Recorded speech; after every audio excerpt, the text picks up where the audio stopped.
umugabo umwe yaravuze ngo Satani ngo yabonye ko ikuzimu habaye hato ngo yiyogeza Gisimenti. Ubu niho hagezweho umuntu wese utazi Gisimenti ari muri Kigali ni ukuvuga ngo asigaye inyuma. Ariko ndagira ngo mbwire ngo Gisimenti ni nto cyane kujya uzabona mu ijuru.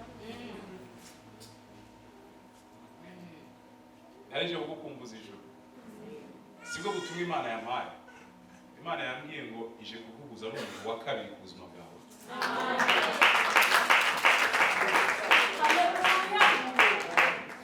Turi mu mwaka wa 20 na kangahe? Imana ije kuguha umuntu wa kabiri. Uwa mbere yakuzaniye ubuhamya. Uwa kabiri yaje kugusigira ibihamya. Nyumve neza. Uwa mbere mwahuye nawe ryari ishuri ryo kugusigira ubuhamya. Uwa kabiri ibyo akuzaniye ibihamya.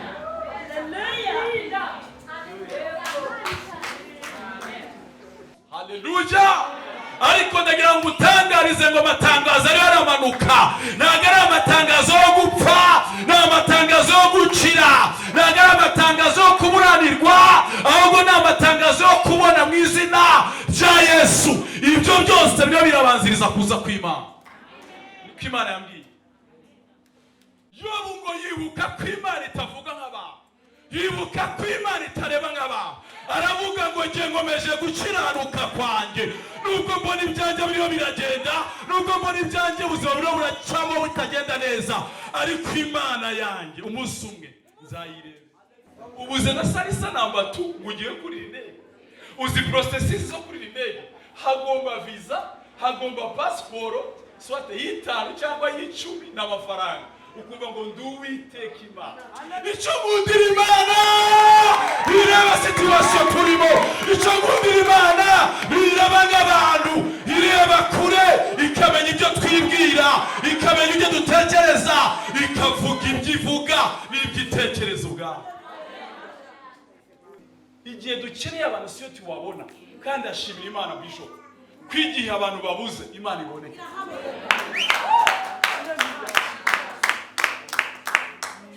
Igihe dukeneye abantu tukababura, ujye uvuga ngo hari Imana izi kandi ntekereza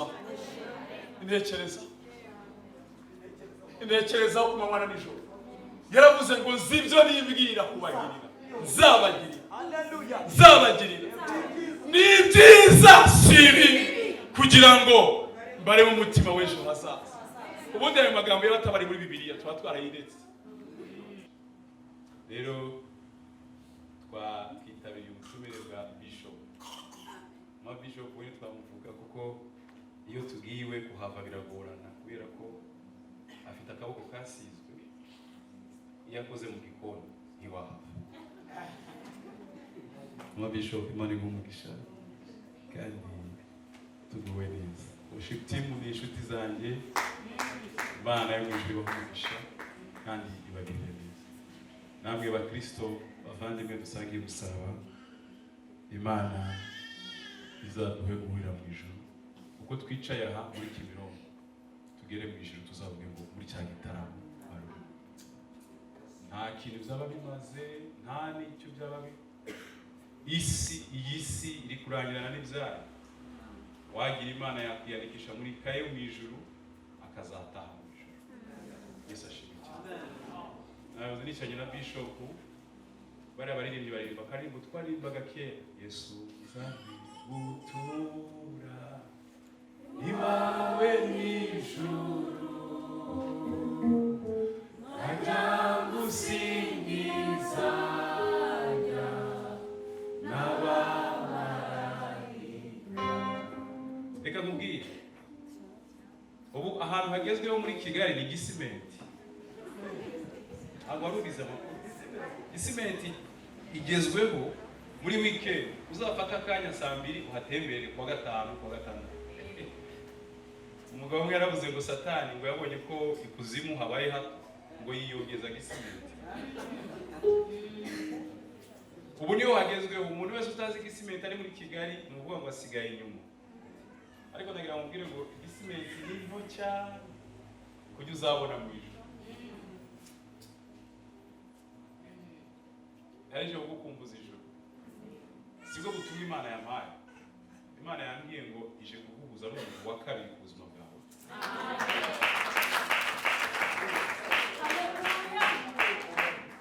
Turi mu mwaka wa 20 na kangahe? Imana ije kuguha umuntu wa kabiri. Uwa mbere yakuzaniye ubuhamya, uwa kabiri yagiye kugusigira ibihamya. Nyumve neza, uwa mbere mwahuye nawe ryari ishuri ryo kugusigira ubuhamya. Uwa kabiri ibyo akuzaniye ibihamya.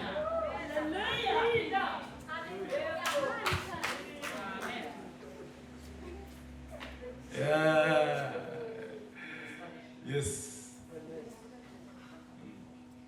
Kuko iyi si ya none ubuhamya imaze kuburambirwa, ikeneye ibihamya. Iyi si ya none ubuhamya imaze kuburambirwa, ikeneye ibihamya. Nibyo jambo nakuzaniye.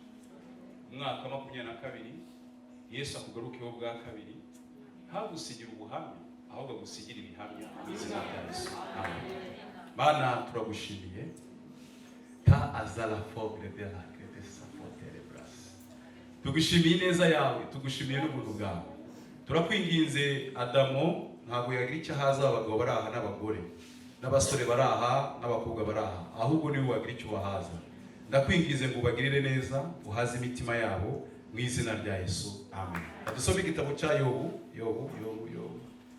Umugabo uherutse gukora agashya mu isi. Ejo bundi niho amateka y'abantu. Ibice bye bibiri. Umugabo witwa Yobu bamushyinguye ejo bundi. Nta minsi ishize bamushyinguye. Ariko yasize yanditse amateka mu isi. Yobu ibice bibiri ku murongo wa 8. Handitswe iki? Niyo twahera kuri 7 tukageza ku 10. Satani atera Yobu ibishute yanga kubyinubira. Nuko Satani aherako arasohoka ava imbere y'Uwiteka, ateza Yobu ibishute bibi bihera mu bworo bw'ibirenge bigeza mu gitwariro. Nuko yishakira urugero rwo kwishimisha, maze yicara mu ivu. Umugore we aramubwira ati, mbese nubwo uracakomeje gukiranuka kwawe? Uwo ni umugore bacanye ku murenge, bakoze reception, bakoze dote, bakora mariage, baratwikurura, babyara urubyaro rwa mbere, urwa kabiri. Abagore Imana izabahijwe, ariko n'abagabo izabahijwe. N'ubu uracyakomeje gukiranuka kwawe, ihakana Imana wipfi. Ariko aramusubiza ati, uvuze nk'umwe mu bagore b'abapfa?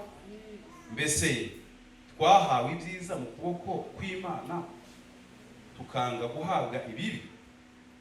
Muri ibyo byose nta cyaha Yobu yacumurishije ururimi rwe. Imana yo mu ijuru iduhanisha. Dutangiye inkuru y'igitabo cyitwa umugabo witwa Yobu. Nababwiye ko yabaye mu isi iyi. Ubundi muri Korowani bavuga ko aya ari amateka y'imfasha nkuru, ariko twe kuba Kristo Yobu yabayeho. Abantu benshi bakunda kwibaza ngo mbese igitabo cya Yobu cyanditswe nande? Igitabo cya Yobu cyangwa se iki gitabo cyabereye, iyi histoire yabereye. Iyi histoire yabereye ahantu bita Midiyani, ahantu Mose yari yarasuhukiye amaze kwirukanwa mu Giputa ajya kuba Midiyani. Agiye kuba Midiyani asanga iyo nkuru imaze iminsi iba arayumva. Amaze kuyumva, mu gihe yandikaga ibitabo 5, bavuga ko abateologe kwiga muri teoloji bavuga ko umuntu wanditse iki gitabo kikajyamo iyi nkuru ari umugabo witwa Mose. Yarayumvise, ayumvise Midiyani, arangije mu bitabo yasize mu ibaramu. Amen. Aracyandika icyo gitabo cya Yobu. Igitabo cya Yobu gitangira kivuga ukuntu Yobu yari intwari. Yobu yari afite gukiranuka, yari afitanye ubusabane n'Imana budasanzwe, kugeza kuri nivo y'ahantu abana bakora iminsi mikuru, aribyo basigaye bita pati uyu munsi. Akabyuka mu gitondo agafata igitambo akagenda agatamba, akavuga ngo aharaho abana banjye uyu munsi bakoze icyaha, niba batabyinye ndomboro babyinye ingwatira. Iyo batabyinye ingwatira, hari ibyo muri no minsi basigaye bita ngo bend over. Biriya byose biracumuza agatamba igitambo. Impamvu ndiho ndabigisha gutyo, nge navukiye mu mujyi, ntuzambaza amateka yo mu cyaro ya umujyi, nta kintu ntazi cyo mu mujyi. Akavuga ati ibizana ibyo byose muri siro buriya ntihabuzuka bakaba kereke kwa bacuma. Umubyeyi ni mwiza cyane, agafata igitambo akagenda akagira gute agatamba. Yani ntihabuze uwihengekana n'undi. Abantu bize muri internet murabizi cyo bita gufunga inguni. Prefe ashobora kuba ahagaze ku muryango akareba abanyeshuri bose bahagaze ku madirishya, ariko muri mubare bahagaze ku madirishya bo siko bose bahagaze ku madirishya, ariko harimo bafungize gute abafunze inguni. Kandi ikibazo cyangwa ari icyiza gihari nuko umuntu ufunze inguni umwe aba yambaye ipataro undi nawe yambaye ijipo. Byumvikane ko ni ijipo biroroshye gukoramo kurusha gukora mu ipataro.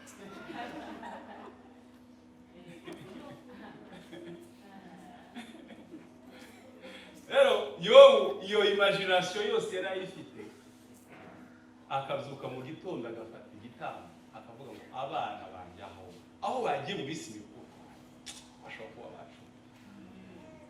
Ikindi Yobu yari afite kubaha Imana muri we bidashingiye ku bintu Imana yamuhaye, ahubwo umutima yari afite muri we wamuteraga gushaka mu maso h'Imana no kuganira no kujya inama n'Imana. Ubundi kuri Mose hari handitswe nako kuri Yobu hari handitsweho ikintu kivuga ngo nta muntu ukorera Imana akene. Dore topic yari yanditswe kuri Yobu. Imana iravuga ngo iki gitaramo kibaye cy'abadayimoni, bari baravuga ngo nta muntu ukorera Imana akennye. Ese bibaho? Imana ngo yitegereza mu isi ifata umuntu ufitanye ubusabane nayo, iravuga ngo naguhaye ibintu, reka bikwamure gatoya ndebe gukomeza gukirana. Reka babwire inshuti z'Imana, niba ari ikintu kibi kibaho bishwe kwajya babwira buri gihe azi mu rugo turaziranye, nugukira warangiza ugakena. Ibi bica reka mubwize ntibikakubeho. Kuba warigeze gutwarwa mu modoka, ese nigeze niga n'amaguru, ni imodoka ndayibabwiye, imodoka zigashira ureba.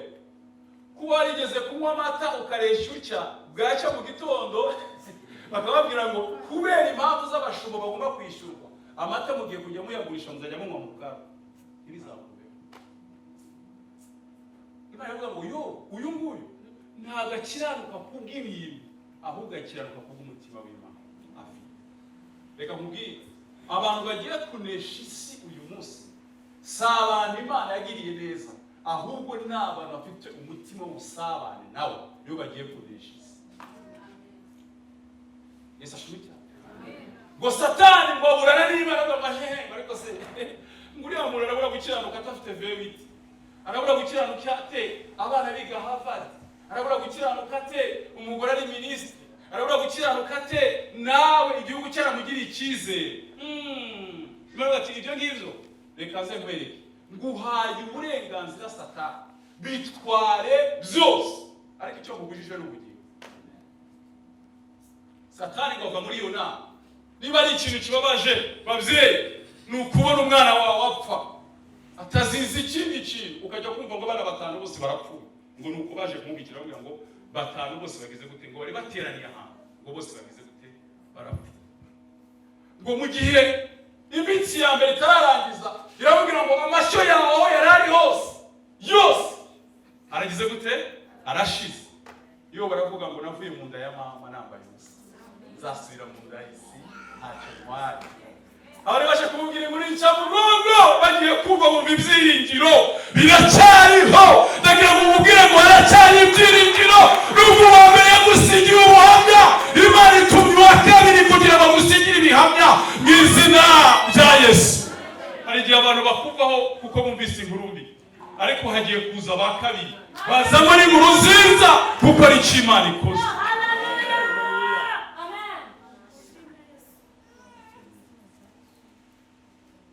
gatatu araza aramubwira ati aho washinze hose urubura ruguyemo ntacyo uzaramuka.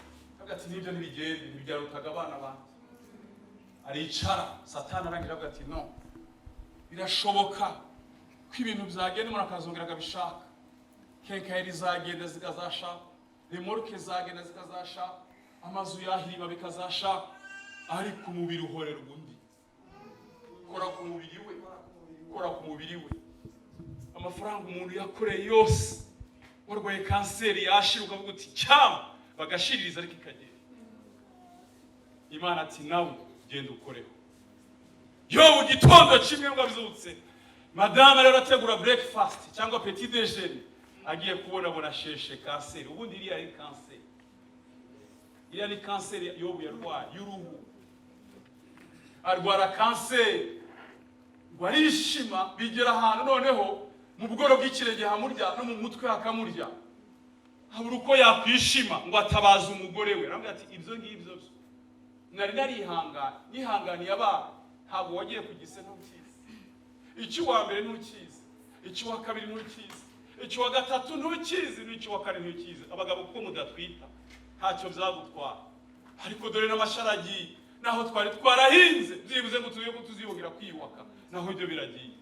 Ndagira ngo nkubwire ngo nutihakana Imana yawe ngenda kuretse. Yo barambwira ati nta nubwo mpaye umusaga byibuze wo kunshima aho nari kugera. Ati ndakurahiye pe, ihakana Imana aho bigeze, iyi Imana ntikiri kumwe nawe.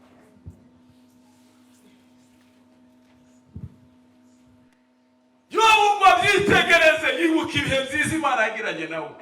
Aravuga ngo nibikabeho kw'Imana mu kuboko kumwe irekura umugisha bakabigere ku muvumo. Ndabizi neza ibyo ndiho nacamo, ibi ngibi bifite agahe gatoya. Imana izongera igarukane imbabazi, kuko ujyaho ubwanjye narisuzumye, narirebye, nta cyaha nakoze, sinabihamagaye, sinabiteguje, ahubwo ibi ngibi nta handi nabijyana. Wakoze kuzana ibyawe ku Mana, ahandi mushu. Nta kuntu wabwira umuntu ko wari ufite iduka mu Giporoso ngo yongera guhe miliyoni zari muri ririya duka. Hazo yagu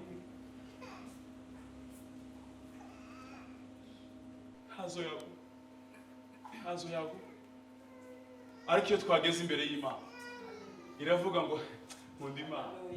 Ariko tekereza mwese mushobora kuba mwangize, reka tubahe amahirwe mwese tugere muri iyo. Ni gute usenga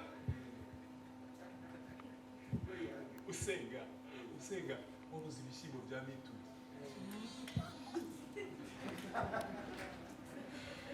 Wakwikoza ubuvumo ngo ugiye kurira indege.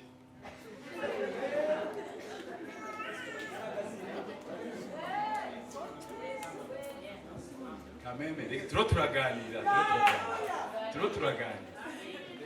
Ni gute usenga? Bavuze ko yari docteur. Mu bantu biga cyane abadocteur, cyane cyane ab'medicine, ariko n'abaveterineri nabo bariga cyane. Tubwire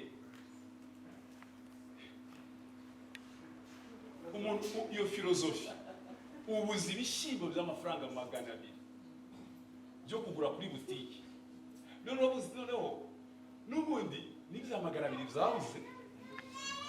Ubu noneho muri Kigali hagezweho amaminwa yitwa salisa namba 2. Iyo ubuze ibishyimbo salisa namba 2 nayo urayibona, baguha amaminwa nayo urayabuze mu bishop. Urabuze iti n'ubundi ndapfuye gupfa no gupfa, reka mpfire imbere y'Imana. Wagera imbere y'Imana ugahora na bishop ati mvuga uko Imana ivuganye nawe, ndi Uwiteka ndirahiye, ugiye kurira indege. Ubuze ibishyimbo urinde, ubuze na salisa namba 2 ugiye kurira indege. Uzi processes zo kurira indege, hagomba visa, hagomba passport, soit y'itanu cyangwa y'icumi n'amafaranga. Ukumva ngo ndi Uwiteka Imana. Icyo nkundira Imana ireba situation turimo, icyo nkundira Imana ireba nk'abantu, ireba kure, ikamenya ibyo twibwira, ikamenya ibyo dutekereza, ikavuga ibyo ivuga n'ibyo itekereza ubwayo.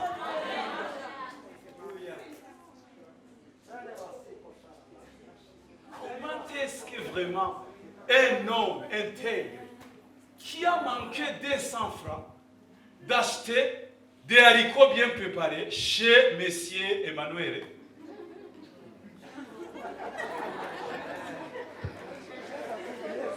Cyangwa chez Kazungu, cyangwa chez Bobo, cyangwa chez Mushi.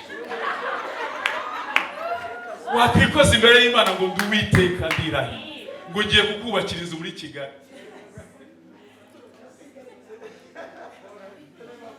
Ce n'est pas possible. Nicyo nkundira Imana. Nicyo nkundira Imana. Yobu ngo yibuka ko Imana itavuga nk'abantu. Yibuka ko Imana itareba nk'abantu. Aravuga ngo ngiye ngomeje gukiranuka kwanjye. Nubwo mbona ibyanjye biriho biragenda, nubwo mbona ibyanjye ubuzima buriho buracamo butagenda neza, ariko Imana yanjye umunsi umwe nzayirebe. Amaso yanjye azayirebe.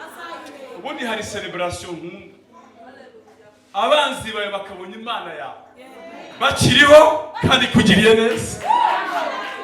Nta kintu kiryoha. Niyo rya jambo ngo bahindura amagambo, baravuga ngo koko iyi ni iki? Ni Imana.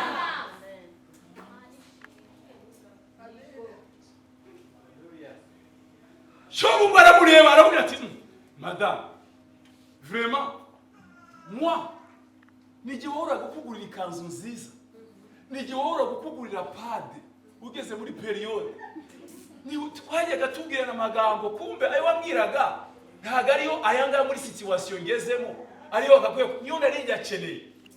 Igihe dukeneye abantu siyo tuwabona, kandi ashimira Imana Bishop kwigihe abantu babuze Imana iboneka.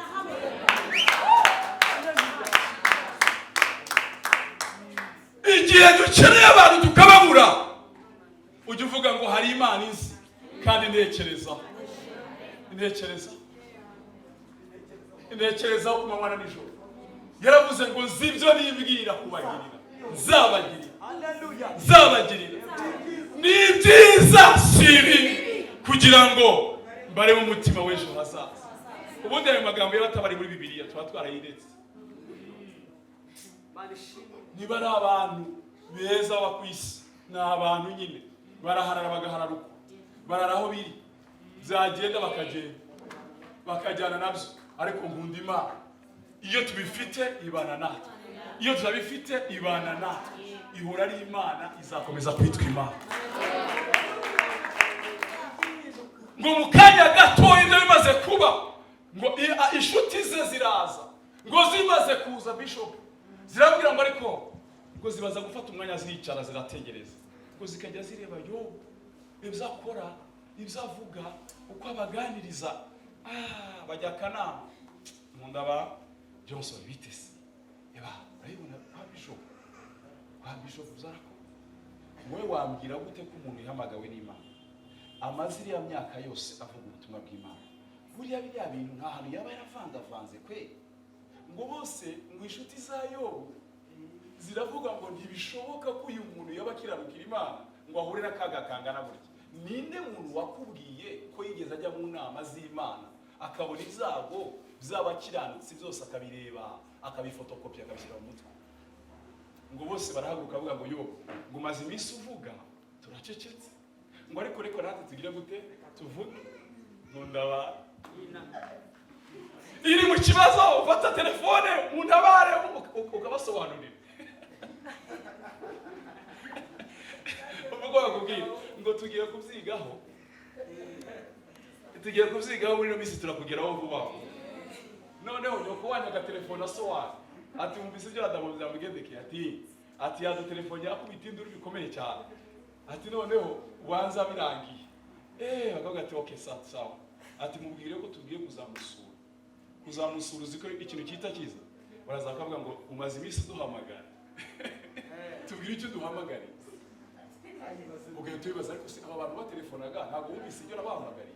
Oya baravuga ngo waraduhamagaye ngo tubwire igihunga cyinshi kuri telefone ngo bituma tutakumva neza, ngo turaje rero tubwire ibyawe byose uko bigize gute, uko bingana, uko biteye. Wamara kubibabwira bakavuga ati bon tugiye kugwa kimwe cya gatatu, ibindi bisigire nawe uzirwaniza umuntu w'umugabo. barayaguruka arabwira ngo Yobu mazinga iminsi uvuga, reka natwe tuvuge. Twitegereje inzira zawe, dusanga kera warakiranukaga n'ibyo, ariko ubu ngubu tumaze gutandukana. Hari utuntu wagiye ushyiramo tudasobanutse, wagiye uvangavanga. Ntabwo wowe Yobu wakomezaga amagufa n'amaboko atenebutse, amaguru asukuma ukayakomeza, nta mpfubyi yagucaga iruhande, nta mupfakazi wakuraranaga ubusa. Ni gute Imana yabyibagira ibyo byose ikakugenzereza gutya? Bivuze ko ari ahantu wageze gute, watenebutse, wagiye uvangavanga. Yobu ngo abitegereze, ntabura icyo avuga. Iyo umuntu ari mu gahinda kenshi, niyo ugize icyo wisobanura ntabwo bacyumva. Pilato yabajije Yesu ngo tubwire, ngo niwe mwami w'Abayuda?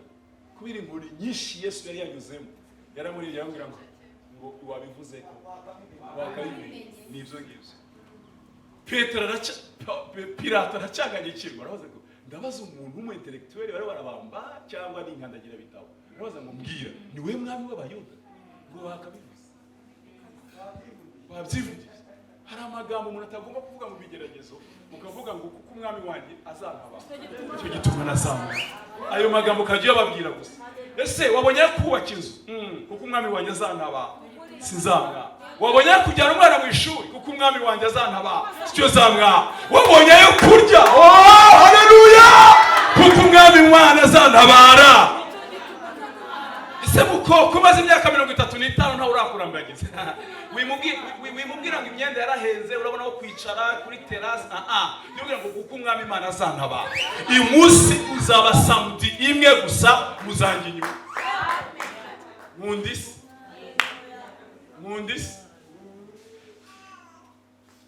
umuntu wavugaga ngo inyenzi zifite imirizo n'amatwi, uyu munsi ntihakongera kuzandika. Abo bavuga ngo ujya mu murongo w'ibyigwa wa leta. Uri hehe? Uri mu budehe bwatangaye. Vuba. Cyangwa mundirisi. Niko imeze. Kwirwana nabo. Yobu ntiyafashe umwanya wo kurwana nabo. Ngo ahubwo yarahindukira avuga ngo icyampa nkabona Imana. Ngo nkaburana nayo. Nkayibwira umubabaro wawe. Nkayibwira agahinda kanjye. Jya ufata akanya ushinga urubanza imbere y'Imana. Mu yandi magambo ujurire uvuge ngo Mana, ibi bintu bimbayeho ntabwo bigutunguye nk'uko bintunguye.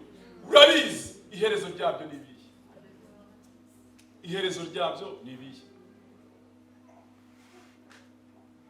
Imana izana Yobu mu rubanza. Yambwira ngo Yobu, ushaka umuntu nkawe w'inyama naremye niwe unjyanye mu rubanza. Mu yandi magambo, wowe uraba prosecutor, uraba judge, mbese Imana nayo igira ikibazo gikomeye. Irambwira ngo humura ndaje tuburana. Ariko mu kuza kw'Imana, Imana igira icyubahiro gikomeye. Bishamura icyubahiro. Mu kuza kw'Imana yaje ikanga. Irambwira ngo rehaga amahamwe rero, kenyera nze mburane nawe. Kandi mubaze usubize. Reka mbabwire icyo gupfa n'Imana. Iyo uyikeneye ntayibona, ariko iyo ugukeneye irakubona. Nicyo gupfa nacyo. Kandi ugarabuze gurakora uramvuga ngo umwana waravangiwe. Yeremiya yaranditse ngo uri Uwiteka Imana ya Isirayeli, ngo ari kujya wihisha. Mu yandi magambo, ntabwo nsoma ibi. Mu yandi magambo, hari igihe wamagara Imana ukagira ngo Imana ntimwigeze kumenyana, si mwene wanyu, si so. Yasengesho rya data wa twese wo mu ijuru ukagira ngo ntihakuza. Ya muri nyiki nyendaro.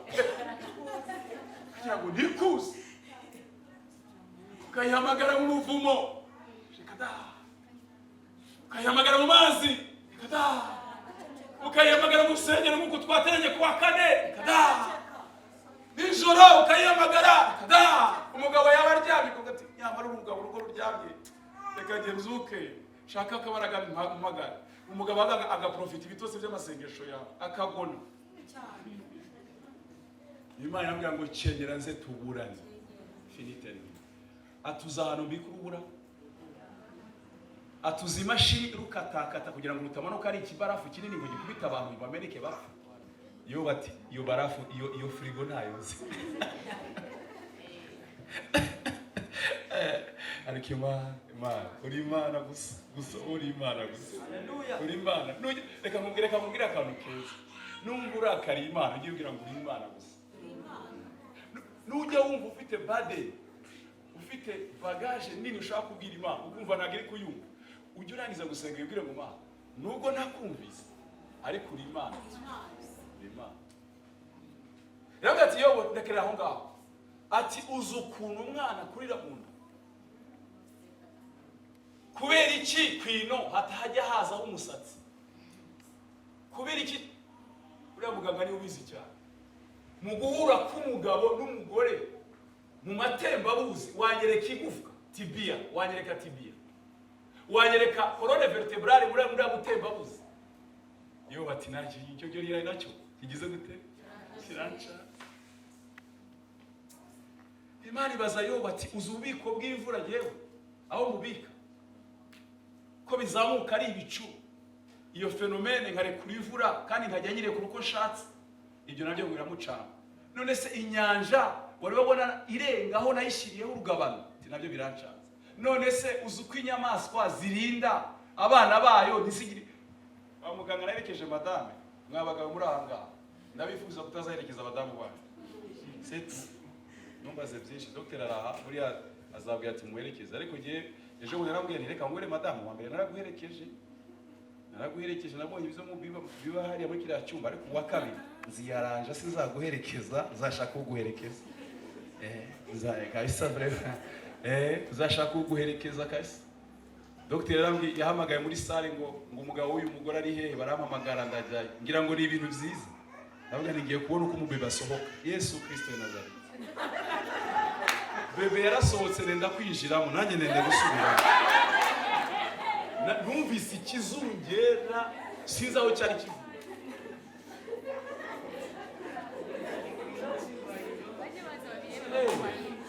Reka babwire ababyeyi ba mama mukwiye kubahwa. Imana kandi ijya ibaha amavuta kabiri yareze ku bagabo. Uzi kuba ufite umuntu w'ibiro 5, ubu madame araryama nkajya kumva ku masaha 8 agahindukira ukagira ngo ni nk'ikamyo ya Fiat, agahindukira ni ibiki? Ati umwana aryamye aranaryamye ndondo baryamye nk'impsiko. Ubwo ngiyewe gasore ndi mu rya 8. Ibyo ni ibyawe warabihawe warabisigiye.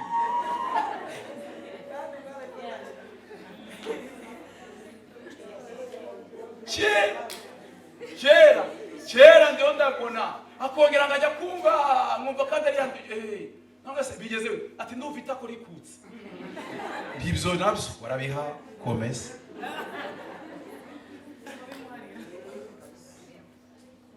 Imana ibaza Yobu ati ziriya muvuma umugore akora mu gitanda uzi inka y'imzeyi cyangwa se imparakazi amezi bifata no guhindurirwa urabizi ibyo byose. Yobu ati ibyo nabyo ntabyo ngize ntabyo. Imana imusiga aho ngaho muri urwo rubanza, nta hantu werekana Imana iragize urwo rubanza ngo yamusize aho ngaho gusa. Ibaze iramutsinze imusiga muri quelque part.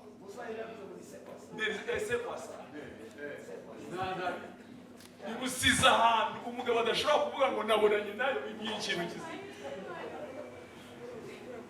Ntabwo urajya gusenga Imana uyibaza ikibazo kiri seriye, ukumva Imana igukubisa amacenga ikubwira ibintu udashaka. Ukayibwira ngo kuba jewe nazanye dossier, iyi dossier imaze toute une vie, irirangenda ku buzima, inzu bagiye kwiteza, amafaranga ararangiye. Vuga kuri dossier ati mwana wanjye urabizi n'ibindi, ati ureka da, ati hari abantu bakize kuri wowe. Mbwira icyo kintu kuko waje gusenga wowe, hari abantu bakize mu miryango yawe kandi gahita irangiriza hafe ati taha ndagusubije akiza abandi. Yo basigaraho abagabo bamufataho ijambo, abantu bose bamufataho ijambo, ariko abo bantu bari abantu ba mbere hataraza uwa kabiri. Ndagira ngo ubwire ngo nubwo hamaze iminsi bagufasheho ijambo, hari umuntu wa kabiri Imana itumye. Hari umuntu wa kabiri Imana igize gute Imana itumye. Hari umuntu wa kabiri Imana itumye. hari umuntu wa kabiri Imana ibatumyeho, ntabwo agiye kubazanira ubuhamya, ahubwo agiye kubazanira ibihamya. Imana ntabwo yaje ije kuri yo, yagiye ifata ba bagabo irabakusanya, irababwira ngo mwavuze nabi, mwavuze nabi. Nkunda Imana iyo ikora ubusiri mu banzi bacu.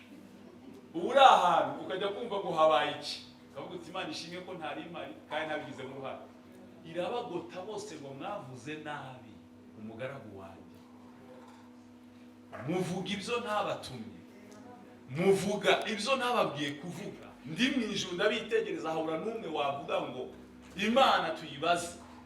Impamvu abantu benshi bavuga amagambo menshi ni ukubera yuko abantu bagenda bakajya kuvuga gusa ariko batabashije Imana.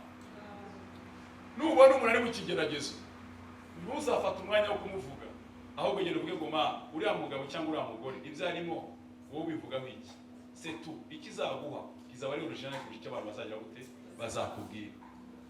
Baba ngo noneho ntarabica, Yesu ashime cyane, ngo nimugende musange yo kuko niyo mugaragu wanjye agira gute nemera nishimye. Bagiye kukugarukira ku by'Imana igiye gukora ku buzima bwawe, bavuge ngo kuko Imana yakwishimiye natwe tugiye kukwishimira. Bwana sifiwe. Uyu mwaka ndiho ndasenga Imana. Imana yarabwiye ngo igiye kugaruka ku bantu inshuro ya kabiri, igiye kuza ku bantu inshuro ya kabiri. Irabwira ngo uzigituma ugiye kugaruka ku bantu inshuro ya kabiri, ngo nuko uyu mwaka urangizanya na kabiri n'ubuhanuzi. N'ubuhanuzi nubwo abantu batabuzi, ariko iyo ubuhanuzi bugiye gusohora hagomba kuza ibintu biri inverse kugira ngo biguce intege. Haleluya. Ariko ndagira ngo utangarize ngo amatangazo ari aramanuka, ntabwo ari amatangazo yo gupfa, ni amatangazo yo gukira, ntabwo ari amatangazo yo kuburanirwa, ahubwo ni amatangazo yo kubona mu izina rya Yesu. Ibyo byose byo birabanziriza kuza kw'Imana. Niko Imana yambwiye. Kavuge kuri kabiri. Mu ngobyi ya Edeni, Imana yitegereje umugabo iravuga ngo nagakwiye kubaho nde ari wenyine. Imuremere mu wakangahe wa kabiri. Mu ngobyi ya Edeni hari ibiti bibiri, kimwe kimenyesha icyiza n'ikibi, ni igiti cy'ubugingo. Byari ibiti bingahe? Bibiri. Ariko nibyo Imana yitagaho, si ukuvuga ko aribyo byari bikoze Edeni, ahubwo ni Imana nibyo yitagaho ibyo biti bingahe? Bibiri. Irabwira uyu mugabo n'umugore aramubwira ngo ntuzajye kuri iki giti kuko nurabugikiriyeho no gupfuza. Bukeye umugore akiryaho, kandi dufite amahirwe menshi yuko twasigara muri Edeni. Umugabo nawe afashe umurindi umugore kugira ngo akiryeho. Umva uko Imana yavuze ngo nibahite bava mu ngobyi byihuta kugira ngo batarya ku giti cy'ubugingo bagakomeza kuramira mu zabo. Bingahe? Bibiri. Umunsi Imana yatezaga umwuzure, yabwiye Nowa, iramubwira ngo genda uzane inyamaswa zingahe? Ebyiri, ikigabo n'ikigore. Umugabo wagendanye n'Imana imyaka 650 n'umugabo witwa Enoki. Imana yarazaga ikamusura bakagendana. Bagiye ari bangahe? Bagiye ari babiri, ngo niyongera kuboneka n'undi ugize gute uboneka. Ufite amaso angahe? Ufite amaboko angahe? Ufite amatwi angahe? Ufite amaguru angahe? Ibihani bingahe? Impyiko ni zingahe?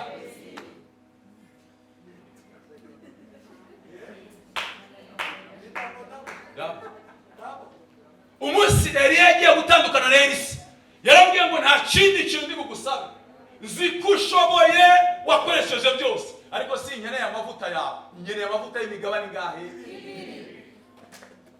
Tugiye kurangiza dusenga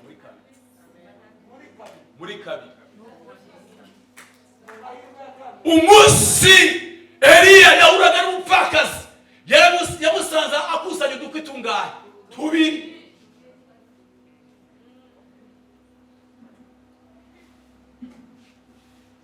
Umunsi Mose yambukaga inyanja y'umutuku, yayigabanyijemo kangahe? Umunsi yakubitaga ubutaka bukabira abantu, bwagabanyitsemo kangahe? Umunsi Mose yahabwaga amategeko yahise bisate bingahe? Bibiri ikozwe n'ibitabo bingahe? Isezerano rya kera. Muri iyo Bibiliya nyine tuvuze, harimo ibindi bitabo bibiri bitavuga Imana, bitavuga na marayika. hari ibindirimbo za Salomo na Esther bingahe? Prophetic number. Prophetic number. Bishop, umuryango w'Ubugande uragukinguriye. Ugiye kujya Ubugande byihuse muri Miss Takifol. Mengrida Salafo. Nanicaye aho Imana irambwira ngo Ubugande buragukinguriye. Ugiye kugenda. Pa a défaut de la vermelas. Tengre de la zeras qui te fait formelas. Kindi kintu cya kabiri Imana yambwiye. Hano hagiye kuzura bidasanzwe. Hagiye kuzura. Ikigiye kubuzuza si ikindi. Ikigiye kubuzuza ni amavuta ya kabiri agiye kumenwa hano hantu.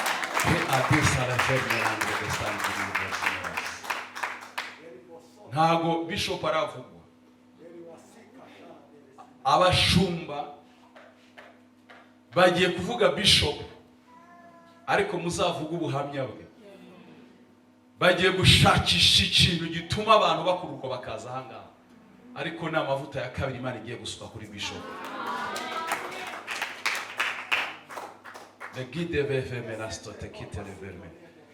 Icyo numvise gusa mama pasiteri ambara imbaraga, kuko ugiye gusigarana umurimo mu ngendo Bishop agiye kugenda.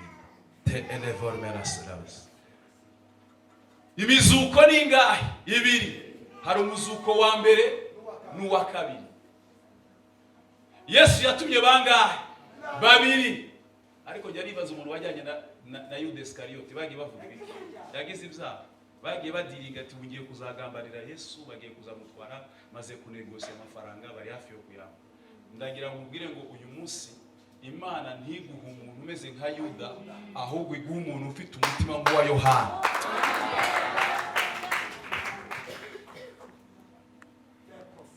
À la vermena de sa vermena sata verse vermens.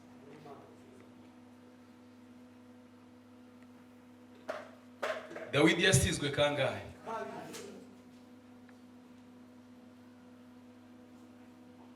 Umunsi ugizwe n'ibintu bingahe? Amanywa,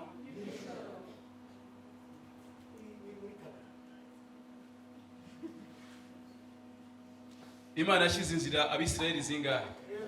Iy'ubugingo,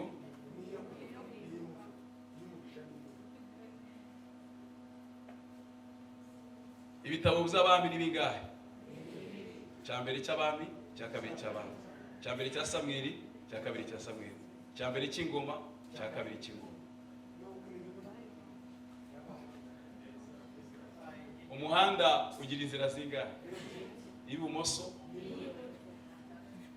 Ibintu bibiri byamurikiraga Abayisirayeli ku manywa na nijoro ni bingahe? Nijoro ngo hakaga inkingi y'umuriro, ku manywa hakaza iy'igicu. Bingahe? Umunsi Yesu apfa, abasirikare barinze imva bari bangahe?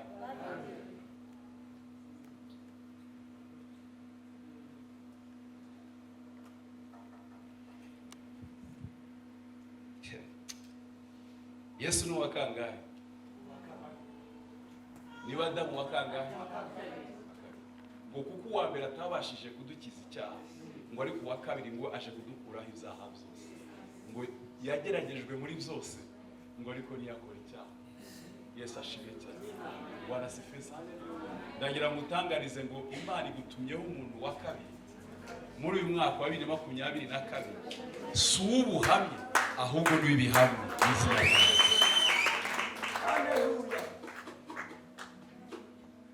Uko nahoze n'ubu niko ndi, isezerano ryanjye ntirihinduka.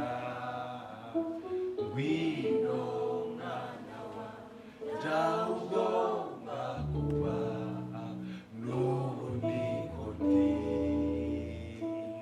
Gira umwete wo kuba aho ugomba kuba, n'ubu niko ndi. Uko nahoze n'ubu niko ndi, isezerano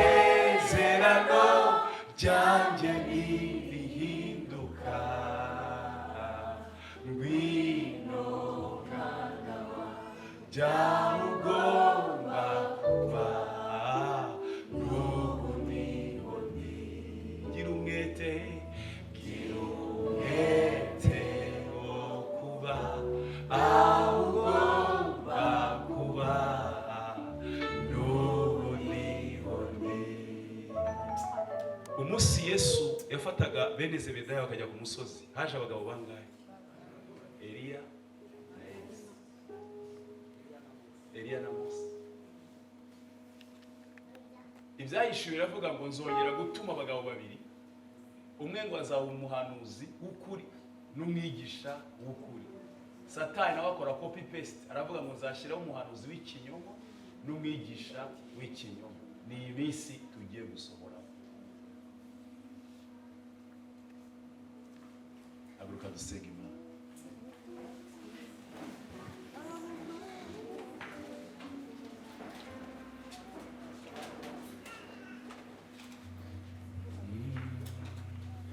Mafuta Yesu mbone kwaka, mafuta nakwinginze,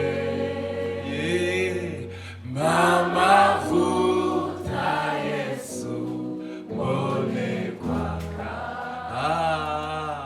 mbone kwaka urinde guca. Turirimbe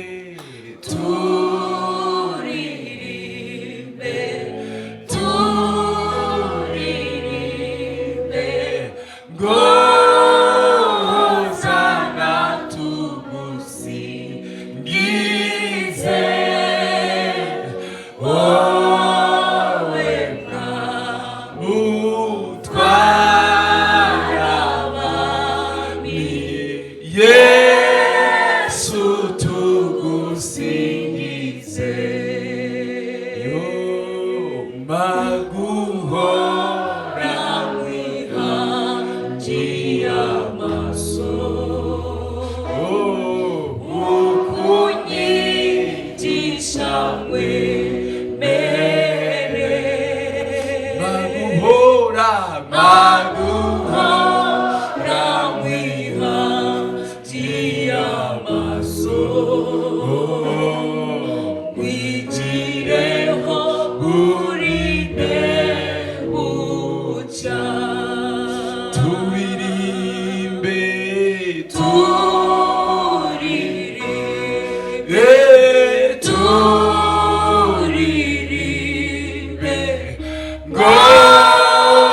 ngozana tugusingize, wowe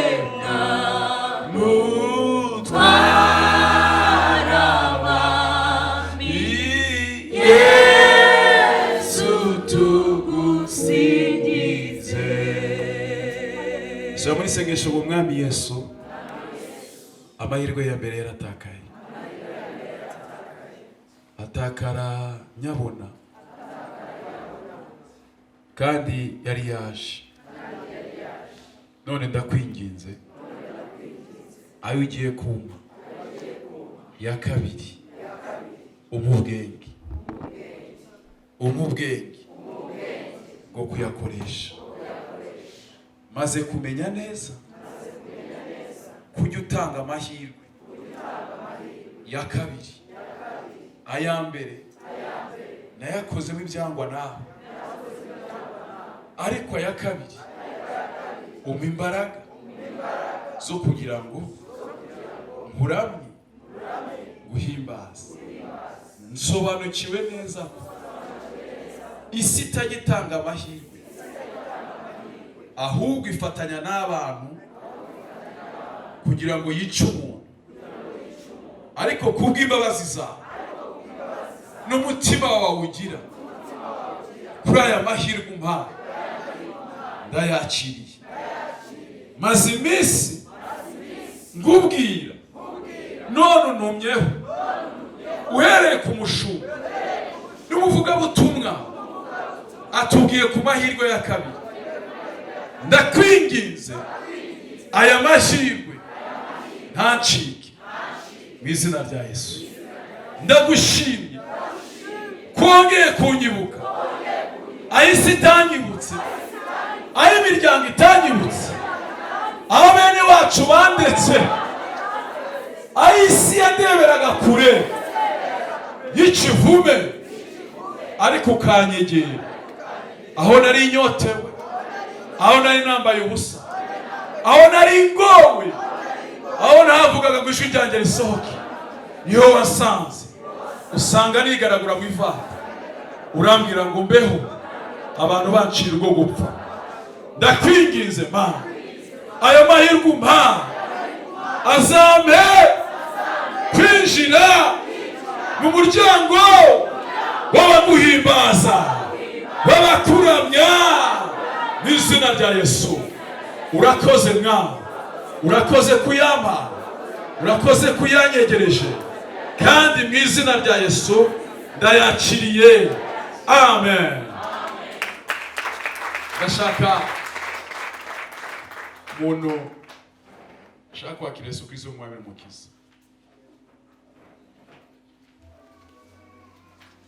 Umuntu ushaka kwakira Yesu Kristo nk'umwami n'umukiza, nawe uze muri ayo mahirwe.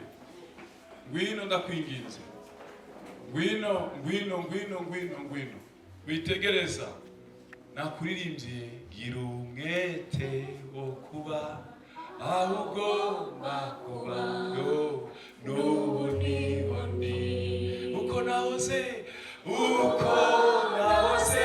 Ngwino ngwino wa musore wa mukobwa we, isezerano wama, ngwino ngwino wakire Yesu, nawe urabizi ibyawe, ngwino mwakira, aya ni amahirwe uhawe. Yego n'ubu niho ndi. Sawa, ndarangije, ntabwo twakomeza muri ibyo, ariko Imana yambwiye ngo ibazane umuntu wa kabiri ku buzima bwanyu. Ntabwo ari ubuhamya, ahubwo ni ibihamya. Kabiri iva mu itangiriro ikageza mu byahishuwe, igenda igaruka, iboneka iboneka iboneka iboneka. Turi mu mwaka wa 22. Imana yamwishe bagire neza.